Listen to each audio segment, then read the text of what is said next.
Dear students, this is the fifth part of revision of the basics of Python, which is a part of Unit 1 Computational Thinking and Programming Part 2.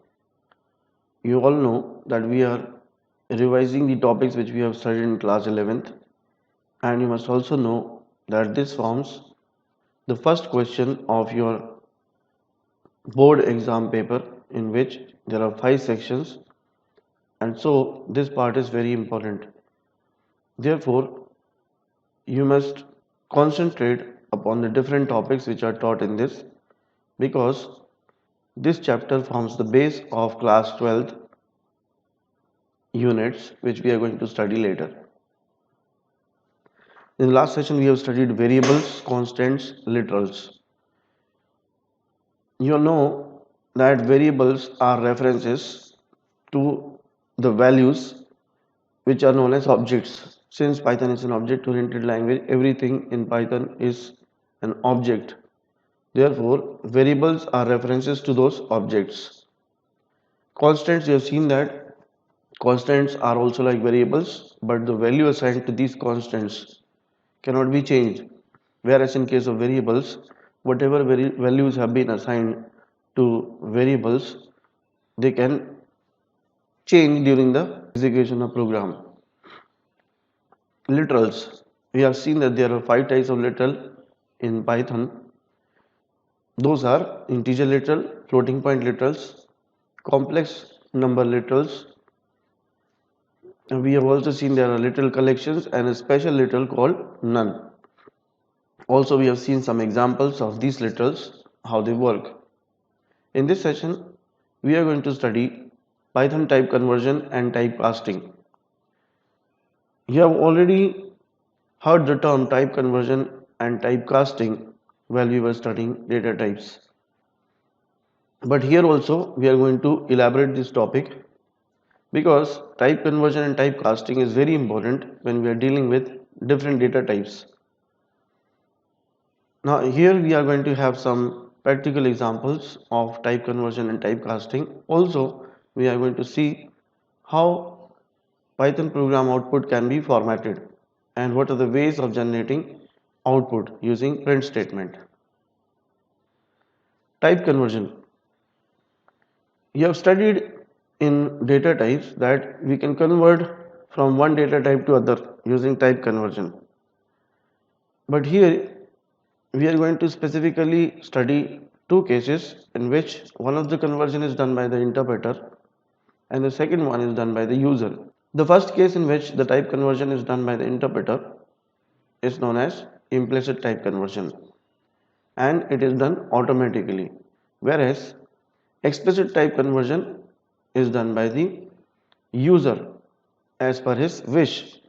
So implicit type conversion, which is done by the interpreter, is from lower to higher type. It is obvious that when we are transforming the data from lower to higher type, data will be preserved. Whereas in case of explicit type conversion, if we do the reverse, that is, if we convert from higher to lower types, then the data may be lost. So you have to keep these points in mind. What is the difference between implicit type conversion and explicit type conversion, and note it down in your notebook as a homework. So formally, the process of converting the value of one data type, integer, string, float, etc., to another data type is called conversion. So there are two types of conversion, implicit and explicit type conversion. First we are going to see what is implicit type conversion. So implicit type conversion is done by the Python interpreter automatically. It converts from one data type to another, or it converts from lower to higher data type. Now this will lead to preservation of data and will avoid the loss of data if we are converting from lower to higher data type. That is done by the interpreter without users involvement. Here is an example in which we demonstrate this. We are converting, the interpreter does the implicit type conversion when we are trying to add an integer and float. Numint is an integer 1 to 3. Numfloat is a floating point number 1.23. Normally in mathematics, if we are given two numbers, integer and float, what we try to do is we try to append a decimal followed by the number of decimal places which are present in the second floating point number, and then we add the two numbers, and obviously the result is floating point. But who does this for you? The interpreter, Python interpreter does this. That is, it appends a decimal place, and as many number of places are there in the floating point number, it will append those number of decimal places, and then it will add, and the final result will be floating point type. So we are taking a new number is equal to new int plus num flow. Print data type of num int. Now the type function, we have seen that it returns the type of the variable which is given it passed as parameter. So data type of num int must be int, data type of num flow which is float. Also we have seen that whatever value we assign to a variable, that variable assumes that data type.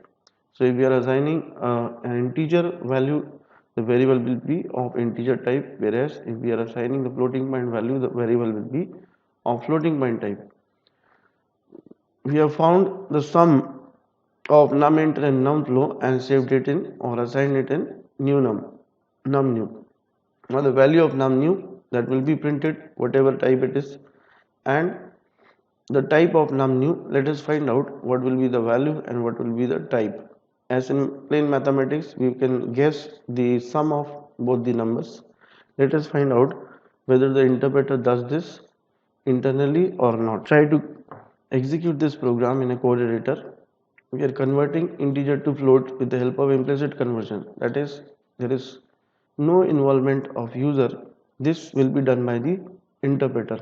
So the same program we are going to execute and find out what will be the result of this program and analyze the output. So here you can see that the data type of num int is int, that of float num flow is float, and the value as expected is 124.23, and the data type of new num is float.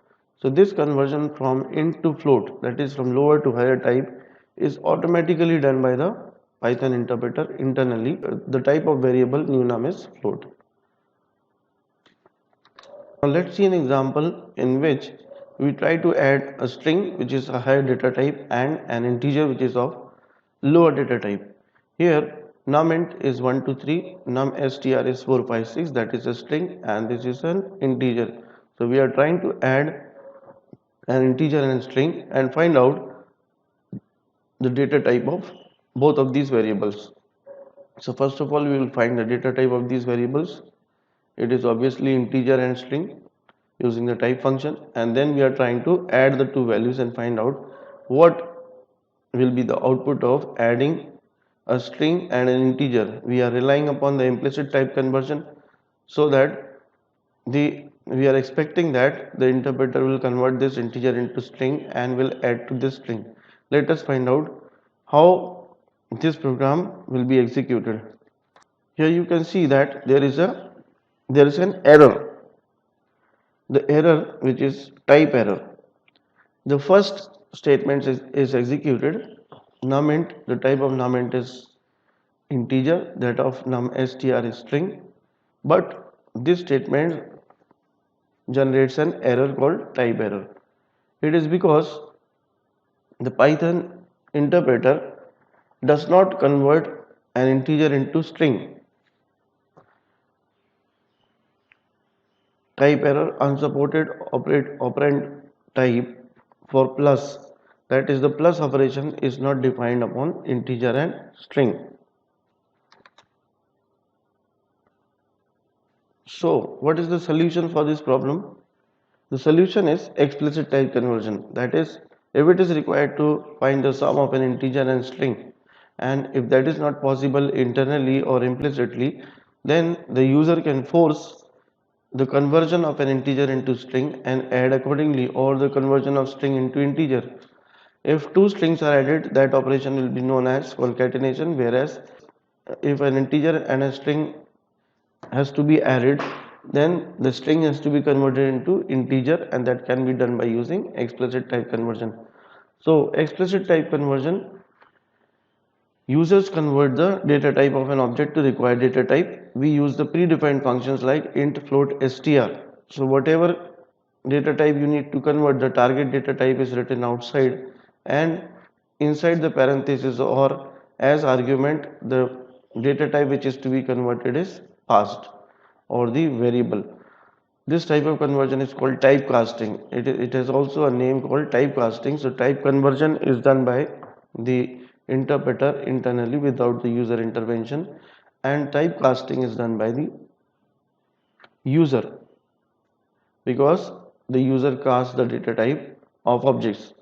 So you must remember this general syntax. Whatever expression has to be converted to target data type, the target data type is written first and then the expression. Typecasting can be done by assigning the required data type function to the expression. So whatever expression is there, we have to specify the target data type. In this way we can do explicit type conversion. Let's see this example. Here numInt is an integer. We are taking the same example in which we are trying to find out the data type of numInt. Then str, we are trying to find out what is the data type of str. After this, we are in this step we are converting numstr into int and storing it again in the variable, or we are again assigning to variable numstr. Then after this conversion we are trying to find out what is the data type of numstr after type conversion or typecasting. Then we are trying to find out the sum of numInt plus numstr, because we are assuming that we have converted the string into integer in this step, and then we are adding it to integer. So we are expecting the output to be 1 2 3 plus 4 5 6. So we are printing the sum here, and then also we are finding the data type of the sum which is generated. So let's execute this program and find out whatever we are expecting tallies with what the output is actually generated.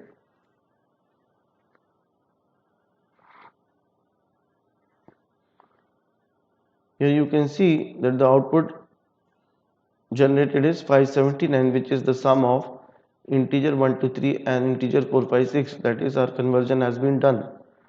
So in this step, type numInt, it is giving the type as int. Data type of the string numstr before conversion is str. In this step we have converted numstr into numstr, which is a string, into an integer using type conversion, and then the data type after conversion is int. So the string has been converted into integer using explicit type conversion. Then finding the sum of numInt and numstr in sum. When we print this sum, it is printing the sum, and the data type of numSum is int as expected.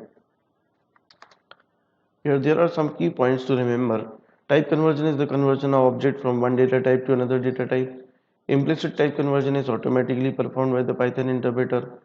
Python avoids the loss of data in implicit type conversion, obviously because it converts from lower to higher data type. Explicit type conversion is also called typecasting because the casting is done by the user. The data type of objects are converted using predefined function by the user. The predefined function can be integer, float, str. In typecasting, loss of data may occur because we may convert from higher to lower data types. So in typecasting, loss of data may occur, whereas in case of type conversion, which is automatically performed by the Python interpreter, in which the lower types are converted to higher data type, there is no chance of loss of data. Now we shall see Python input, output and import statement. So before starting, very important part in this is output. So we must first focus on output, and then we are going to see input and import statements in a later session. Python provides numerous built-in functions that are readily available to us at the Python prompt. So there are numerous functions in Python which we can directly use without defining them. So some of the functions are input and print. These functions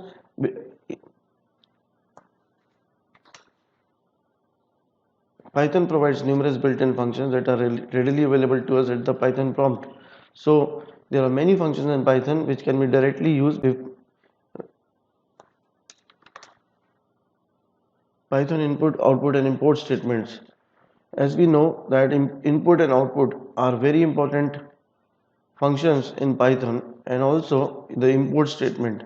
So we are going to study these in detail, how we can take the input and what are the ways in which output can be generated, what are the ways of formatting output, and what is the role of import statement and how we are going to use this import statement.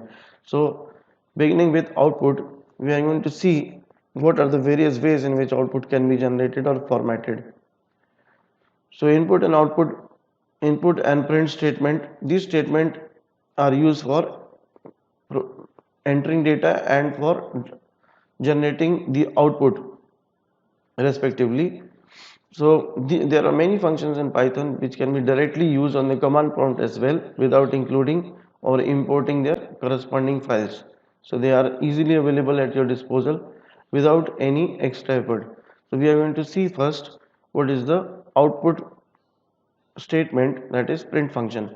So the print function is used to output data to standard output devices. The standard output device is a screen. We can also output the data to a file. This we are going to study in our uh, later chapters, which is the data file handling, in which we can also divert our output stream to a file and we can store data in a file. Also we can retrieve data from a file. Let's see an example of print statement. This is a very simple example in which we are printing a string on the screen. Whatever needs to be printed is written within double quotes and is passed as parameter to print function. A is equal to 5, we have declared a normal variable. We have assigned a value of 5 to A, that is A becomes an integer, and we print the value of A is A. So here the string will be printed and the value of this variable. Let's see what will be the output of printing these two statements. So the output of first statement is this sentence is output to the screen. Whatever we have given within single quotes and passed as parameter, that is printed, and A is equal to 5, this will print the value of A is, and will substitute the value of A as 5, which we have assigned earlier. Print function. The actual syntax of print function is print whatever objects or variables need to be printed. Separator is normally, that is by default, that is taken as a blank space. End is equal to new line is forms the end of a print statement. So if we are using two print statement consecutively, then the output of the next print statement by default is printed in the next line. File is equal to system.sysout. This is the file which we can specify when we are dealing with file handling, and flush is equal to false. These two parameters are used in data file handling. So the object is the value to be printed, sep is the separator which is used between the values. It defaults into space character. After all values are printed, end is printed, that is the output of a next print statement will appear in a next line. So it defaults into a new line. You can change the space and separator and the end character. We will see how we can do this. The file is the object where the values are printed. So if the file is system.sysout, that is screen, then the output will be printed on the screen, whereas if the file name is given, which is on the disk, the output will be stored in that file. So in Python and most of the object-oriented languages, we consider the various devices as files. Let's see an example in which we use the print function with all the other parameters. So separator and end. First is a normal print statement in which we are expecting it to print 1, 2, 3, 4. In the second one, with one space, that is by default.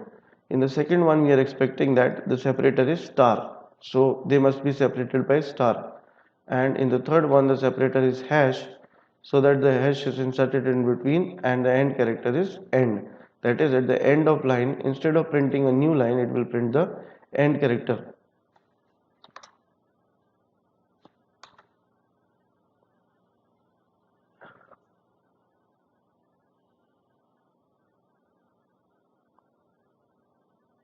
So let's try to print the output of these statements and find out what is the output. So here in the first case you can see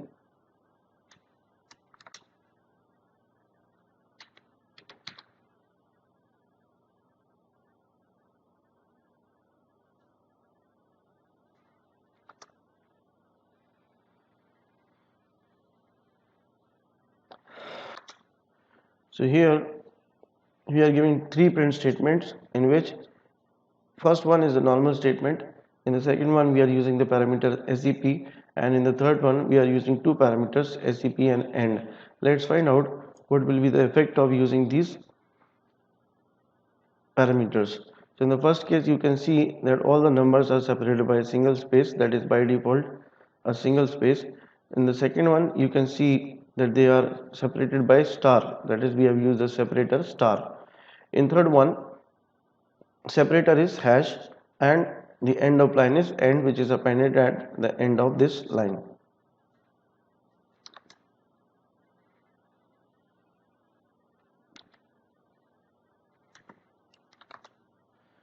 Output formatting. Now let us see how can we format output using different methods in Python.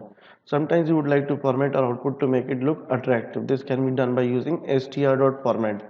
So format is the function which is used to format the output. Now suppose we take an example in which x equal to 5, y is equal to 10. You must remember that when we are trying to write multiple statements in a single line, we separate them by semicolon. Print the value of x is curly braces open and end, and y is again curly braces dot format x comma y. We are using the format function in which we are passing x and y as parameters, and we are using placeholders to substitute them by values of x and y. So the curly braces are used as placeholders. We can specify the order in which it is printed by using number tuple index. This we are going to see later, but for the meanwhile we are going to execute this and we are trying to find out what format function does. That is, it must substitute the value of x and y in these placeholders. Let's execute this code.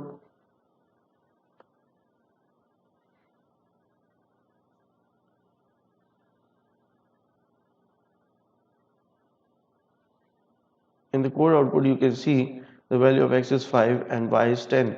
That is, the first placeholder is replaced by value of x and the second placeholder is replaced by value of y.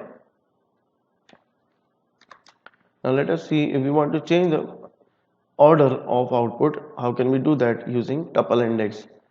In this example you can see I love 0 and 1 dot format bread butter. In this example we are using tuple index to reverse the order in which we want to generate the output. For example, we want to print I love 0 and 1. We are using the tuple index 0 and 1 so that the order of bread is 0 and that of butter is 1. We are expecting the output to be bread and butter. Whereas in the second statement we are reversing the order, that is we are writing 1 and 0. So in this case 0 is bread and 1 is butter. It will print I love butter and bread. Let us see what is the output of this code.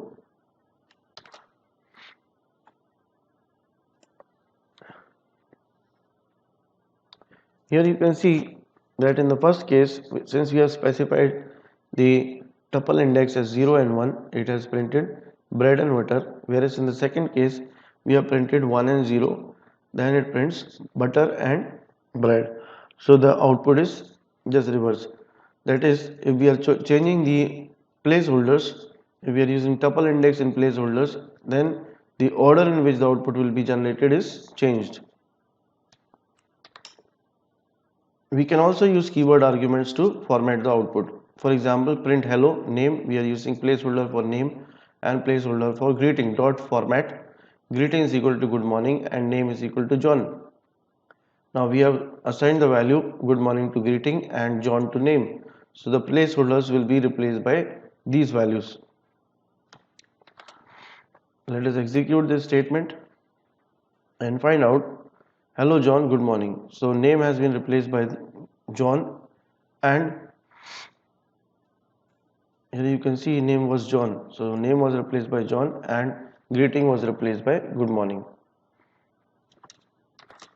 So thank you. In the next session we are going to study input and import statements.